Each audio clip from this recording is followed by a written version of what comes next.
हाय दोस्तों, मैं रजनीश कुमार यादव माँ विंध्यवासिनी क्लासेस से आपका हार्दिक स्वागत है। मैं अभिनंदन करता हूं। दोस्तों, मैं आपके लिए उत्तर प्रदेश लेखपाल भर्ती परीक्षा हेतु ग्राम विकास एवं ग्राम समाज से आने वाले इम्पॉर्टेंट क्वेश्चन आपके समक्ष प्रस्तुत कर रहा हूं, जो आपके एग्जाम की दृष्टि से बहुत ही महत्वपूर्ण है। दोस्तों, जो हमारे चैनल पे पहली बार आए हैं, चैनल को सब्सक्राइब कर लें और बेल आइकन दबा लें। अगर वीडियो अच्छा लगे तो लाइक एवं शेयर करना ना भूलें। चलिए दोस्तों, देखते हैं पहला क्वेश्चन।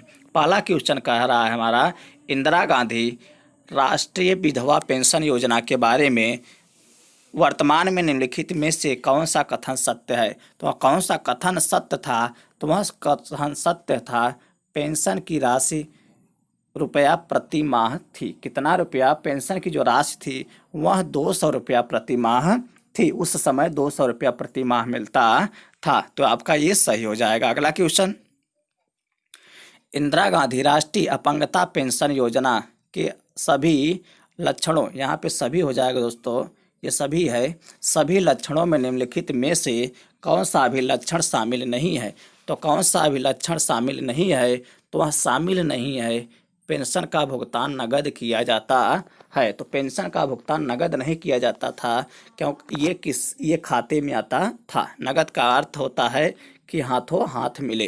अगला क्वेश्चन देखते हैं, ध्वनि प्रदूषण में सम्मिलित है। तो ध्वनि प्रदूषण में सम्मिलित क्या है?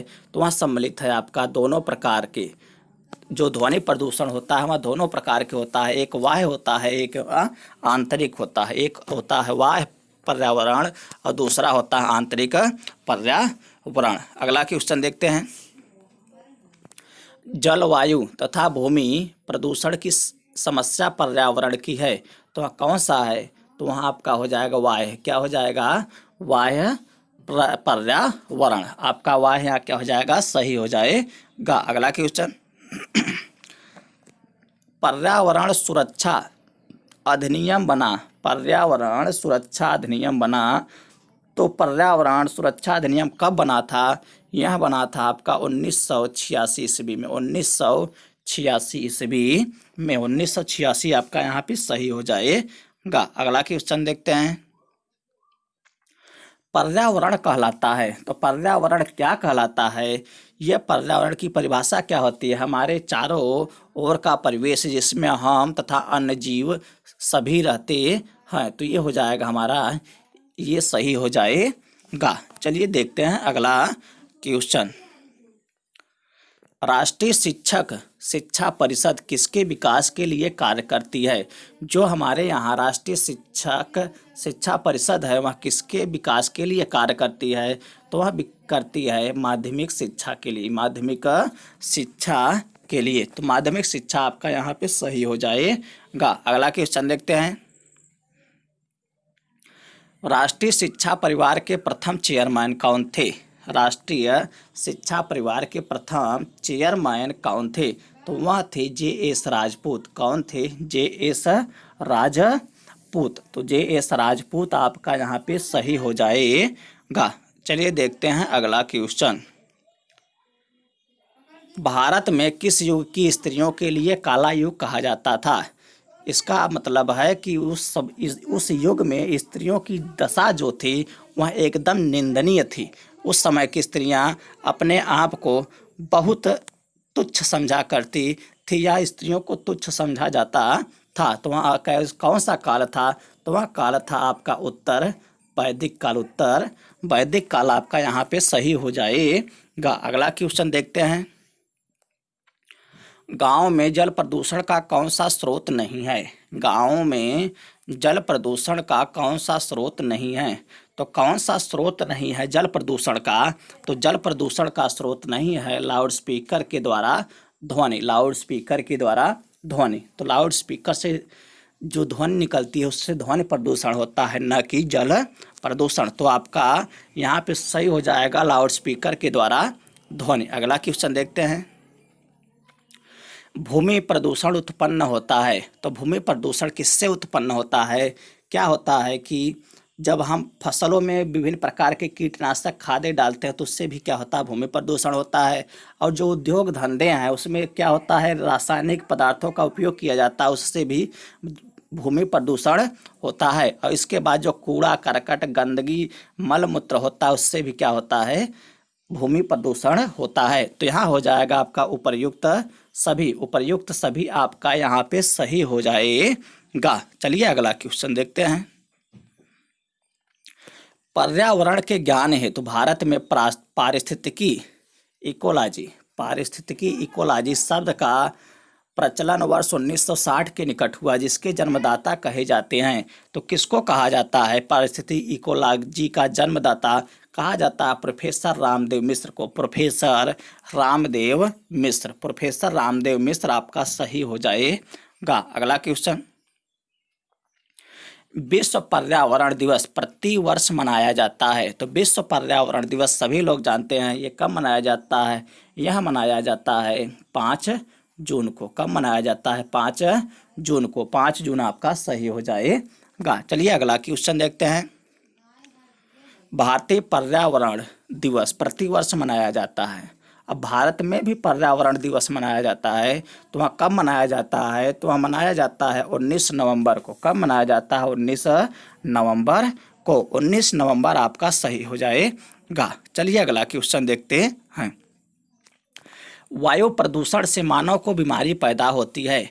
तो वायु प्रदूषण से क्या होता है, वायु प्रदूषण से होता है दमा, और इसके बाद तपेदिक या टीबी, जिसको क्षय रोग भी कहा जाता है। तो यहाँ आपका सही हो जाएगा दमा एवं तपेदिक रोग दोनों ही। तो आपका ये सही हो जाएगा। दोस्तों जो हमारे चैनल पे पहली बार आए हैं, चैनल को सब्सक्राइब कर लें और बेल आइकन दबाना ना भूलें। दोस्तों अगर आपको वीडियो अच्छा लग रहा हो तो लाइक एवं शेयर जरूर करें।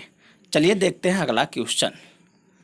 भारत सरकार द्वारा ग्रामीण क्षेत्रों में पेयजल आपूर्ति में तेजी लाने के लिए राजीव गांधी राष्ट्रीय पेयजल मिशन कार्यक्रम शुरू किया गया।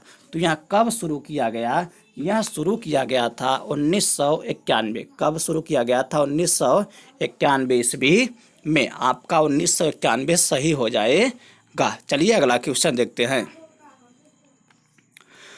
राष्ट्रीय ग्रामीण रोजगार गारंटी योजना 2005 में कौन से कार्यक्रम का विलय कर दिया गया। तो कौन से कार्यक्रम का विलय कर दिया गया था, तो यह किया गया था काम के बदले अनाज योजना और संपूर्ण ग्रामीण रोजगार योजना को राष्ट्रीय ग्रामीण रोजगार गारंटी योजना में शामिल कर दिया गया था। तो यहाँ आपका सही हो जाएगा उपर्युक्त दोनों आपका यहाँ पर सही हो जाएगा। चलिए अगला क्वेश्चन देखते हैं। क्रियाशीलता के आधार पर स्त्री पुरुष को कितने भाग में बांटा गया है। स्त्री पुरुष को कितने भाग में बांटा गया है, तो कितने भाग में बांटा गया है, यह बांटा गया है 3 भाग में। कितने भाग में, 3 भाग में बांटा गया है। आपका यहाँ पे 3 सही हो जाएगा। चलिए देखते हैं अगला क्वेश्चन। प्रौढ़ावस्था की संस्था के बाद आती है। तो प्रौढ़ावस्था की संस्था के बाद आती है, तो वह कौन सी अवस्था आती है, तो वह अवस्था आती है आपका किशोरावस्था। कौन सी अवस्था आती है, नहीं यहाँ पे किशोरावस्था नहीं आएगी। यहाँ पे क्या होता है, देखिए क्या होता है, पहले क्या आता है, पहले आता है शैशवावस्था। पहले क्या आता है आपका, जो पहले आता है वहाँ आता है शैशवावस्था। क्या आता है, शैशवावस्था। इसके बाद दूसरा क्या आता है, दूसरा आता है बाल्यावस्था, और तीसरा आता है किशोरावस्था। इसके बाद आता है प्रौढ़ावस्था। इसके बाद क्या आता है, प्रौढ़ावस्था। तो यह क्या होगा, यहाँ होना चाहिए था कि प्रौढ़ावस्था के पहले कौन सी अवस्था आती है, तब हो जाता आपका किशोरावस्था। ये आपका क्वेश्चन गलत है, ये आपका क्वेश्चन गलत है। यहाँ क्या है, अगर बाद संस्था के पहले, या क्या हो जाएगा, प्रौढ़ावस्था की संस्था के पहले, यहाँ अगर बाद काट करके हम पहले कर दें तो हमारा क्वेश्चन सही हो जाएगा। तो क्या हो जाएगा, तब हो जाएगा आपका किशोरावस्था। तो आपका यहाँ किशोरावस्था सही हो जाएगा। यह प्रौढ़ावस्था की संस्था के पहले, यहाँ पे आप बात को काट करके पहले कर लीजिएगा। चलिए अगला क्वेश्चन देखते हैं। ग्रामीण पर्यावरण की सुरक्षा किसकी रोकथाम द्वारा की जाती है? तो ग्रामीण पर्यावरण की सुरक्षा किसकी रोकथाम द्वारा की जाती है? तो यह कैसे किया जा सकता है? तो यह किया जा सकता है आपका वायु प्रदूषण की रोकथाम करके, वायु प्रदूषण की रोकथाम करके, जल प्रदूषण की रोकथाम करके, मृदा प्रदूषण की रोकथाम करके।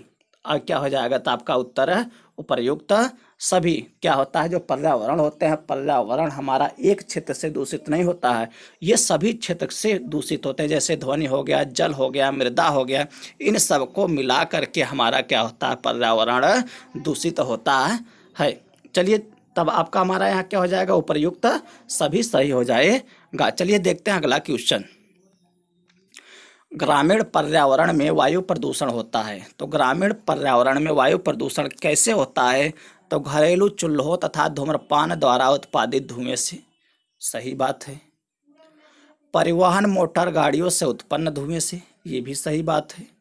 उद्योग धंधे एवं भट्ठों की चिमनियों से निकलने वाले धुएं एवं गैसीय पदार्थों से, ये भी सही बात है। तो क्या हो जाएगा आपका उपर्युक्त सभी। आपका उपर्युक्त सभी यहाँ पर सही हो जाएगा। चलिए देखते हैं अगला क्वेश्चन। धात्री माता के 850 ml मिली दूध से कितने मिलीग्राम कैल्शियम की प्राप्ति होती है? तो कितने मिलीग्राम कैल्शियम की प्राप्ति होती है? तो वह होती है 290 मिलीग्राम। 290 मिलीग्राम कैल्शियम की प्राप्ति होती है। आपका 290 मिलीग्राम सही हो जाएगा। चलिए देखते हैं अगला क्वेश्चन। ग्रामीण क्षेत्रों में रोजगार की दृष्टि से खेती के बाद कौन सा महत्वपूर्ण कुटीर उद्योग धंधा है? तो वह कौन सा है? तो वह है आपका हथकरघा। कौन सा? हथकरघा। हथकरघा आपका सही हो जाएगा। अगला क्वेश्चन देखते हैं।